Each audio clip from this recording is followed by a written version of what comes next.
Welcome to episode number 2 of our Sharp Fit for Life, Fit for Business podcast on our new podcast series as well. So today, obviously, it's just the two of us. My name is Martin Sharp, and we've got Dominic Furness right here. Okay, and we're going to get more words out of Dominic this episode than we did the last word. The end of the last episode was good. You should watch it if you've not already. Oh, this is a good plan. Yeah. Third one, watch it back. Cool. Not that he's proud of that one, but he really enjoyed it. Absolutely. It was actually pretty epic, to be fair. I did have fun. Well, let's see if we can have as much fun today as well. As we kind of move on to meals. So we're going to look and talk about meals. Now, I know from personal experience that meals and getting meals right is probably one of the hardest things to do and to stick to. And I know working with a lot of people as well, that kind of one area that they struggle with. They find trouble in sticking to a meal plan, in making the meal kind of work, and it's kind of one of those things where it's easy to kind of fall off the wagon per se. Yeah, I do enjoy trying to make healthy meals for myself. So I don't know, like I have a natural disposition to enjoy that kind of thing. Yeah, but that almost brings down to the old thing of is it nature nurture? So over the years, obviously we do try to eat generally healthy. Obviously, as a family, I think we also eat dreadful in some places. We're from Britain, so fish and chips are a bit of a what's the thing that happened to David and Goliath? Is Achilles' heel? There we are. Achilles' heel of healthy eating is fish and chips for a Brit, I'd say. If you're listening overseas. Oh, yeah, I've got that one, definitely. But yeah, so when we started thinking about meals and how to keep people sometimes on target, I think sometimes one of the first things is to actually understand, what is it you need? What is it your body actually needs to be healthy and to fuel itself correctly? Because, that's probably the first part that I think a lot of people kind of struggle with. Well, yeah, and it varies for everybody too, so I can see how that's a struggle because there's no the meal plan needs to be bespoke, basically, to the person because, my nutritional needs are far different from yours. Yeah. They're far different from whoever lives 3 doors down. And I think that's definitely a truism. And I think one of the things we've been doing for years now, especially with, for example, some of the allergies and stuff, is making sure we're reading the packaging. And it's really surprising, actually, how much things that are labelled as being health or what you might consider healthy foods. Oh, you would not believe it. Yeah, and the amount of things that are actually in them, I mean, definitely when we start thinking about the more ultra-processed side of things, obviously we'll just take that as a no-no. But even things that are kind of just mildly processed, and you're kind of surprised, actually, at some of the things they might add in there. Yeah, a little surprise. You're just shopping for something like bread. The ingredients in bread is, the scale of ingredients that's in bread is crazy. Some things are pretty clean because there's stuff that they have to put in by law, don't they? So you're never going to be able to avoid that.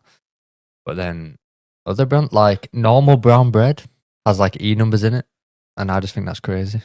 Yeah, I think this is where that we are bordering on that kind of ultra processed food there, because you're right. I mean, if we created bread at home, it's fairly easy, isn't it? It's like flour, yeast, water, salt, and you kind of mix it up, and it's not really that difficult. There's not any real additives to it. But as soon as you start buying things from the shops, all of a sudden, even things that sound quite healthy, like for example, you might be getting things like low-fat yogurt or something. Yeah, I was just gonna say a big one is yogurt. If you buy Greek yogurt, the ingredients is not Greek yogurt because it's not actually from Greece, but the ingredients is just yogurt, so just milk.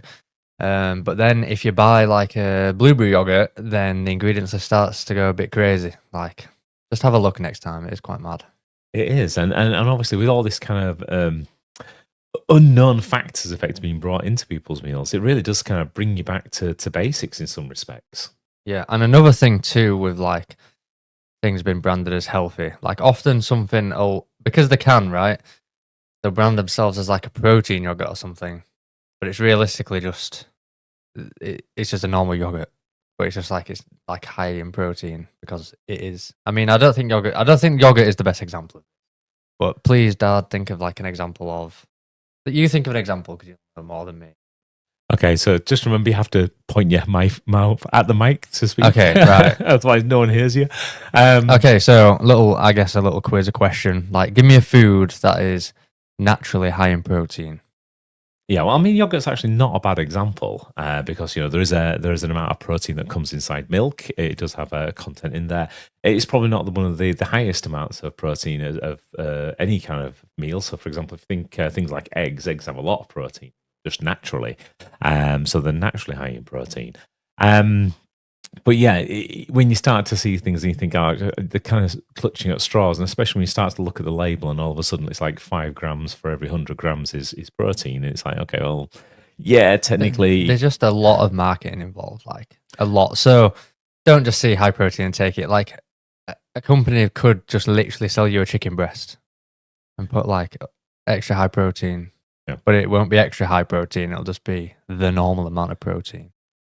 And it's a bit like those other labels. I mean, the allergy labels are the one that really irritate me sometimes. It's like, for example, when you get milk and the allergy label says may contain milk, and it's like, I'd hope it contains milk. I bought milk, for God's sake. Although one time in Italy, I did get lactose-free milk, and I still cannot get my head around that one. Yeah, so it's just taking the lactose out of milk. Yeah, but I don't understand it. I'm like, milk without lactose feels like the enzyme is lactose that makes milk, and they've taken that away. How can it still be milk? I mean, it makes sense in science, but it doesn't make sense in my brain. It's a bit like cheese. I mean, cheese is made from right, but it's not the entirety of the milk. So you have to, split the curds and the whey, and you're making the cheese from the curds effectively. So it's a similar kind of process. They're just removing a component of it. They can still say it's been made with milk. Right. Can I actually dive into a topic here that just popped into my mind? Go for it. So I'd like some clarification on this. So why would anybody want to get reduced? This is a two-part. So firstly, why would anybody want to get reduced fat yogurt or reduced fat hummus or reduced fat cheese when fat is actually good in our diet? And secondly, you might not know the answer to this one, but why is it clearly cheaper to make fat-free options? Because if you go to a supermarket, I don't know if I'll allowed to use brand names on this, but if you go to a supermarket, whatever supermarket X's, I don't know, like their own product of yogurt. I'm going to use yogurt again. The one that's really cheap, that's like 27p.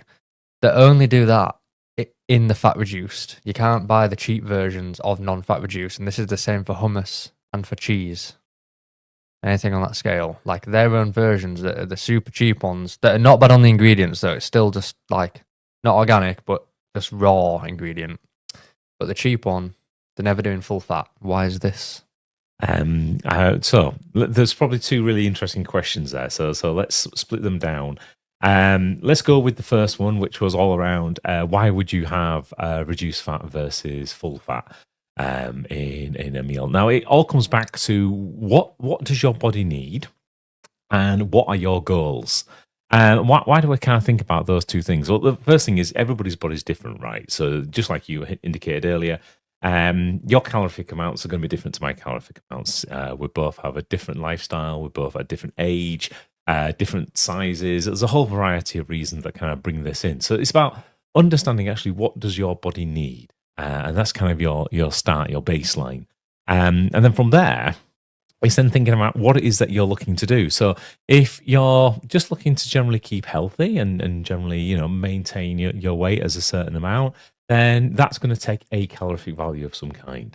And it'll have a macro profile behind it. So there'll be certain foods that you need to make sure you're consuming. Versus, for example, if you're, and you can see this actually, you can see this when you start looking at sports people. So if you look at the body shape of a rugby player, that's got a big body shape, a lot of power, a lot of muscle, etc. Versus, for example, when you look at a sprinter, right? A sprinter's a lot leaner, a lot thinner, etc. They're kind of quick, wick, etc. And then when you start looking at that against, for example, a swimmer, it's like a Michael Phelps or something, then you've got a different body shape again. And each one of these kind of athletes, they're doing something different with their body, so they need a different nutritional profile to make sure that they're getting not only the right amount of energy they're going to need, but also the building blocks they need to constantly be repairing their body and actually creating more muscle in some cases. Again, depending on what it is they're looking for. So now we kind of understand a little bit of the reason, why people are different, and then start to look at your own life. Then why would you want to have then fat-free yogurt versus full fat yogurt? One of the reasons might be literally around how do you control that intake of calories. But does it not leave you feeling less satisfied if you go for the reduced fat one? Because you Yes. kind of basically getting empty calories there, more so than if you would have the full fat. Like, it doesn't seem as fulfilling, and then to me, it seems your body would be expecting something it didn't get, and then I'd just be hungry again and therefore eat more. Whereas I could have just had the full fat version in the first place and felt more satisfied and given my body because fat's not all bad, you know. Like, if you're eating the rinds off bacon, it's not going to be great. But as I mentioned in the previous episode, if you eat some chia seeds, that's going to be like quite a good source of fat. Same for hummus, like chickpeas and stuff. Hey, don't knock the bacon fat. Sometimes that can be good as well. And that's the whole thing. It's about what do you need for your body. If your body, for example, if you're in a position where you're trying to decrease or create a calorific deficit, then it might be going for fat-free is better than full fat at that point in time. It might be, for example, that actually when you're starting to look at how you're dealing with your macros across your day, you might be wanting to have this straight after working out, in which case having more carbs and less fat might be a better way of being able to manage the energy inside your body to make sure you're fueling correct for that muscular repair, because you've got that kind of epoch straight after training, especially with things like weight training, etc., where your body's repairing itself for a lot longer, effectively. So you get that additional kind of workout. So those kind of might be times when you might want to increase the amount of carbohydrates you have versus fats. But you're right, fats are friends. And when it comes down, for example, later in the day, maybe you're having something as a bit of supper, maybe before you go to bed, a couple of hours before you go to bed or something, then it might be that's where you bring in like a full fat thing, and it keeps your hunger at bay throughout the whole of the night, so that when you wake up in the morning, you're back into that kind of fasted state, but you haven't woke up because you've been hungry in the night. So you're getting that full, proper rest in place as well. So that's kind of hopefully answered that side of it. Yep. And then let's see if you know about the supermarket marketing side of things. Well, maybe not so much. Supermarket market, that's exactly where I was going to go. I was thinking, actually, no, I've got no idea why they do. Yeah, it's just unusual, but it must clearly be cheaper to manufacture, but then it seems like you're taking more out of it. So why would that be the case? But unless it's just the supermarkets we have in our local area, well, like our area, because I've not really looked at yogurt in other countries and stuff. It might be. It could be down to a number of different things. And again, this is where if anyone is an expert in supermarket marketing, yeah, please comment. Please comment below, or to the side, or to the left, or the right, up, down, in the middle. I don't know. Wherever you can comment, please leave a comment about that. Yeah, because to me, anything where you're having to put additional processing in place, and obviously removal of fat will be an additional process, it increases the cost of being able to do something. So for my mind, not being an expert in this area, I would say this has definitely got to do something to do with marketing and sales. So I would guess, based on my very limited knowledge here, that more people buy low fat than they do full fat. That would be my guess of it. Yeah, that'd be my guess too. Yeah. Because it is kind of drilled into even my brain before sort of starting this more fitness and lifestyle journey that like less fat is good, but it's just not true. Oh, there's so many myths when it comes down to food. Yeah, there's a lot to debunk, really. Yeah, I mean, yeah, all day, all year, yeah, all decade. Some of the big ones like fats will make you fat. Yes, excess of anything will make you fat, definitely. But you do need some in your diet, like you said. Some fats are essential. So making sure, for example, you're getting things like your omega-3s, which is an essential fatty acid. Your body cannot create these from anything else. But there's a ratio of omega-3s, isn't there, that you need too? If you can expand on that, because again, I'm lacking a bit of knowledge there. Yeah, so like a 3-to-1 ratio or 1-to-3 ratio between omega-3 and omega-6. Yeah, and omega-9. Yeah, somewhere in there. But to be frank, for most people, especially in a Western kind of diet, it's very easy to get lots of omega-6 anyway. So what's some good sources of omega-6? Because everyone knows about omega-3. Like, you're not really going to go through life and not know about omega-3. It's everywhere, but omega-6 and omega-9 is not so marketed. It's because it's just involved in most things. So if you concentrate on omega-3, concentrate on getting those in your diet. That's the one where people mainly lack. And again, there's 3 different types there. You've got EPA, EHAs, and ALAs, depending on what the source is. So, for example, ALAs tend to come from things like flax seeds and other seeded sources. And again, you need to take a fair amount into your body before you can actually utilize them. And your body then needs to process them to actually to extract the omega-3s out of them. And in the process of trying to process them, it's also digesting some of them and utilizing some of it for energy as opposed to being for building blocks is what you're trying to look for. So with things like that, you really need to be making sure you've got substantial amounts inside your meal plan. Otherwise, what you might find is that you've put a little bit in, but it never actually gets to things like building better skin or building better brain cells, etc., because it's just used for energy. Whereas things like, for example, your DHAs and your EPAs, those that come from things like fish oil, things like your mackerels, your salmons, etc. Those just get processed direct. So again, very much easier to get consumed in. And as long as you like fish, then it's pretty good. Just make sure you have some oily fish in your diet. Yeah, and not too much tuna. You don't want to be getting all that mercury. Well, it's not always lots of mercury. Oh, pardon me. So yeah, I think a lot of the time though, it's just read the labels. Make sure you understand what it is that you're taking in, and make sure you've got a good spread that fits the lifestyle that you're looking to lead more than anything else. But yeah, I would seriously second that of reading the labels, just so you're aware at least. Like, I wouldn't say necessarily have to change anything because your diet might suit you perfectly, but just the awareness of what is going into your body is probably quite. You might be quite shocked. I know I was. So yeah, definitely. And when you start thinking about, okay, so we started off the conversation saying everybody's body's different. We were then saying you need to understand what it is that you need for your body, for your kind of your basal metabolic rate, basically your background of just surviving effectively. Like 20% of the energy you're taking goes straight to running your brain, and everything else gets divided amongst the rest of the organs in the body. And then what you want to do as goals, what is it you're trying to achieve in life, so you can make sure you've got that in place as well. Sure. So we've now got this position where we understand what it is that you're trying to achieve. You understand that actually it's going to need certain amounts of energy at certain times. So you're gonna strategically place your meals around being able to fulfill those goals. So, for example, if it's weight training, you might do a pre-workout meal, an intra-workout for energy, and you might do a post-workout. And that might be how you kind of package some of your meals to get the nutrition in the right kind of way. If you're running or you're doing some cardio, again, you might do some people might do that fasted to start off with, or some people might do it with some energy beforehand. So again, depending on what the goals are they're trying to do there.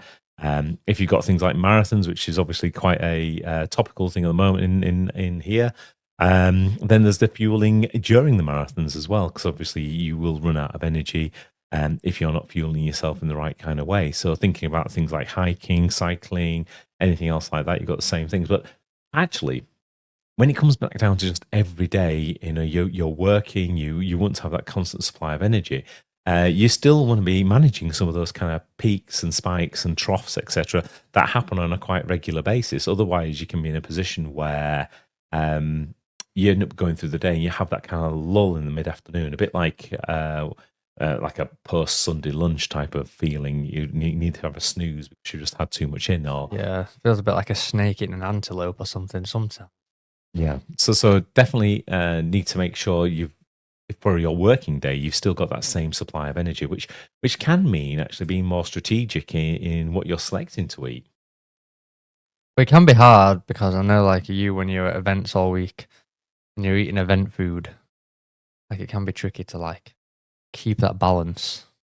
Yeah, and then that's where things like temptation really come into play. So we talked in the last episode a little bit about mind and how you can make your mind your best supporter, and keeping those kind of goals and values in mind, and actually the impact that making those wrong decisions has on those goals and on those values, especially the negative kind of impacts, is a really nice way of providing a great driver to ensure you try to make the right kind of decisions. Then if you are, for example, you are at an event, or you're working out of hotels, or you're working out of the office, etc., and you do have to go get to local food that's happening at the event in the hotel, or actually in the work or the office, you can start to make some of those better choices. So if you know, for example, you're not going to be working out that day, then it might be that to reduce your calorie intake that a little bit.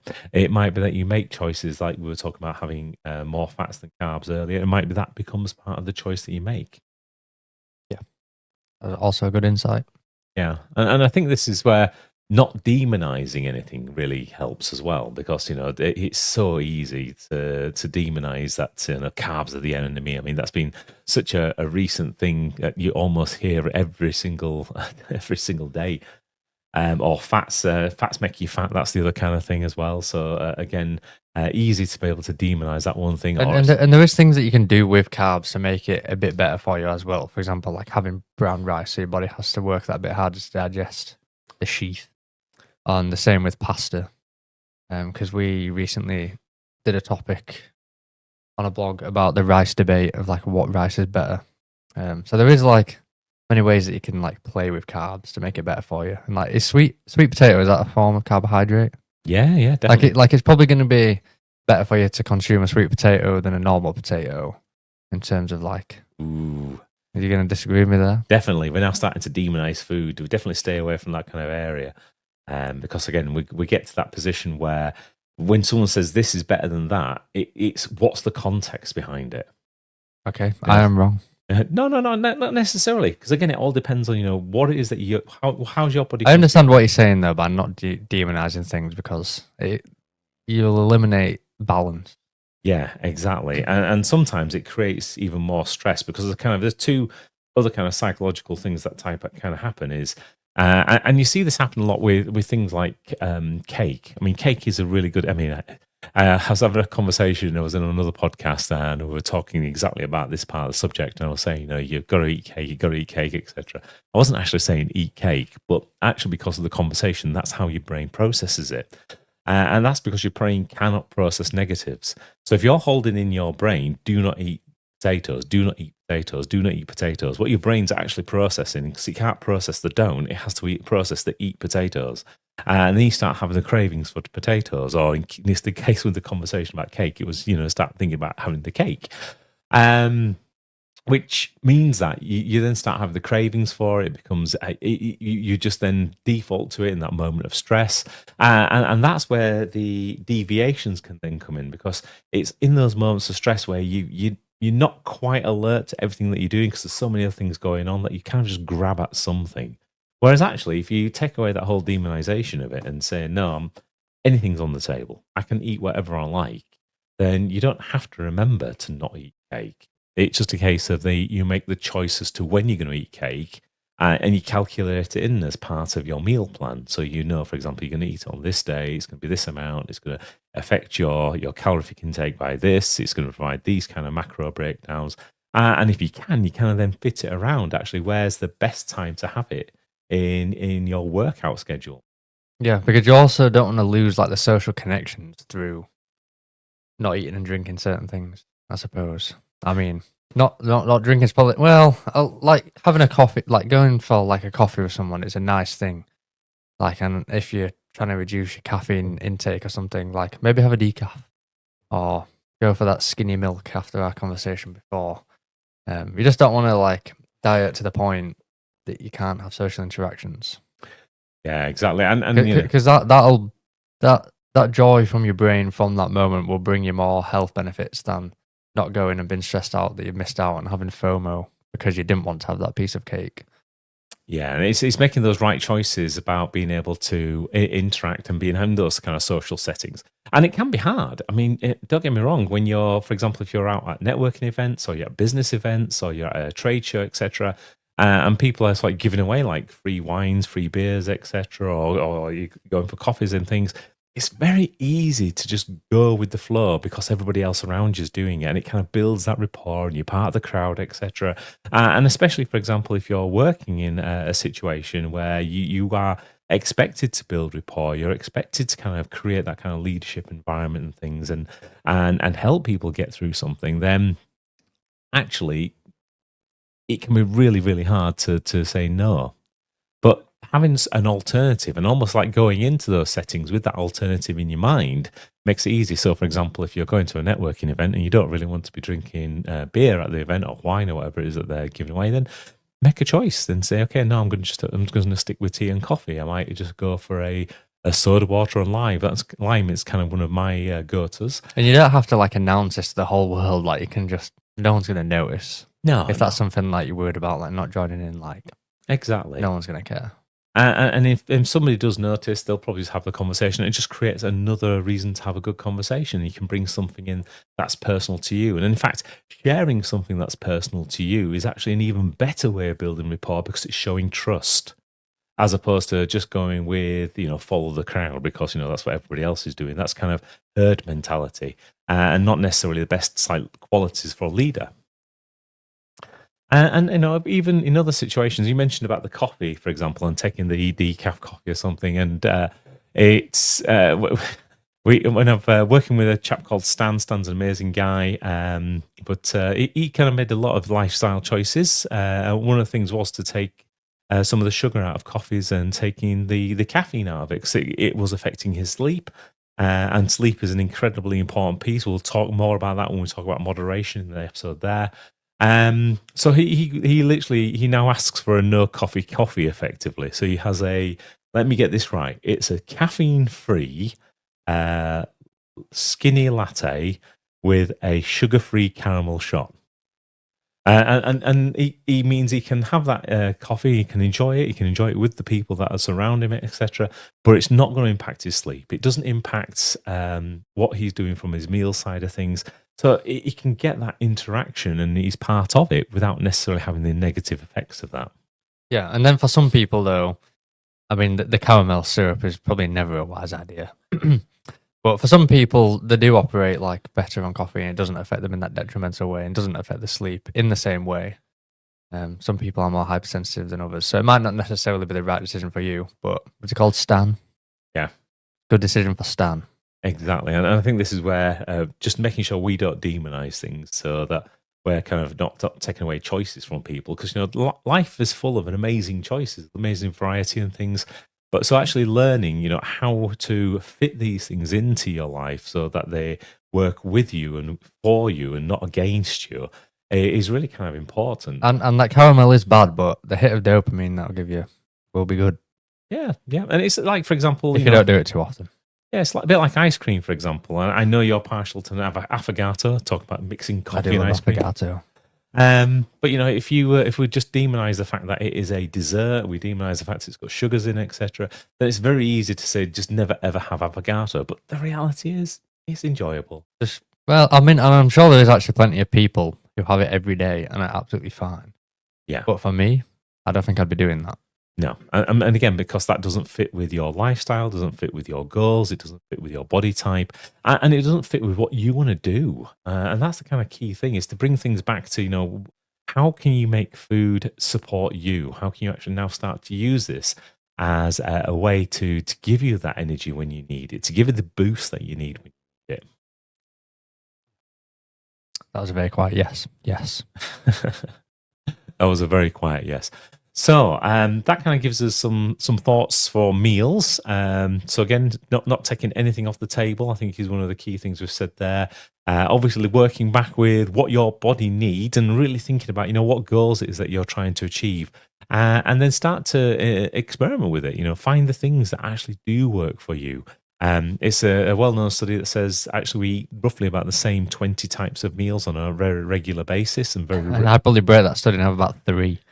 So yeah, chicken and rice and chicken. Yeah, I know your diet. Chicken and rice and chicken, or veg chicken and rice, but there's always veg there. So yeah, we're having a bit of a joke with that, but it's a case of most people only have about 20. You say we're joking, but I had chicken and rice about 40 minutes ago.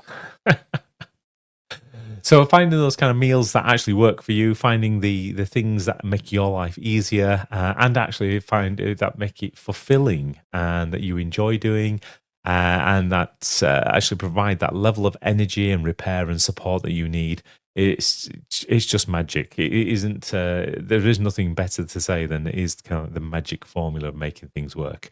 So we're not saying it's easy. We're not saying it's not fraught with problems, etc. We're not going to say you're going to get it right every single time, but just going in there with the right kind of intention, understanding actually what it is that you need. Then when you need to follow the rules, when you need to break your rules. But yeah, just experiment with it. Like I know for myself, like if I eat a real carby meal and try to exercise, I just carb crash like crazy and almost have the shakes, and it's horrible. So that is like something to not do. I know you're currently experimenting, or you might have actually found the solution now. I'm just not aware of it, of what you can eat when you run. Because I know you're trying some things and you're not liking some things. Oh God, the eating while running. Yes, I'm still trying to work out how on earth I'm going to fuel myself while running. I haven't yet found the thing that works well for me. I've tried the gels. They don't kind of hit the mark. What else have I tried? I tried the first. I just started to utilize it the same as I would do when I was weight training. That was the first thing to go back to. Is literally that kind of meal plan. But actually running with chicken in your stomach doesn't work for me either. What else have I found? I found dates were okay. I kind of enjoyed dates. They tend to work relatively well. I can carry them around and they haven't caused an issue with my stomach or anything. I did try some of those. What was it called? Trek bars. What were the ones that you had? Oh yeah, the Trek bars. Yeah. Yeah. So they're mainly made out of dates and other kind of like date paste and stuff like that. Yeah. And I found there's a few issues with those. The first one being when I did actually finally manage to swallow them, they kind of hit quite solidly on the stomach. They are pretty dry. I feel like those dense turkey burgers. Oh God, yeah, they are pretty dry and dense. And then the other part was actually, and you know, I'm a man. I understand. Yeah, I can only do one thing at a time. I mean, I'm lucky I can breathe and run at the same time. But then, as soon as you kind of add this extra thing of having to like chew this dense thing, and it's like, you know.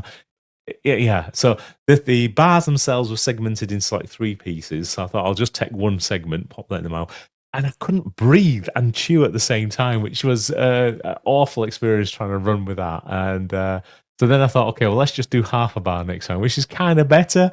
But oh God, you wouldn't believe the problems trying to find something to fuel yourself with for running. No, yeah. So there's some proof in the pudding there. You just got to experiment, and then you'll find it. Like we'll check in again in a few months, and I'm sure you'll have found a solution.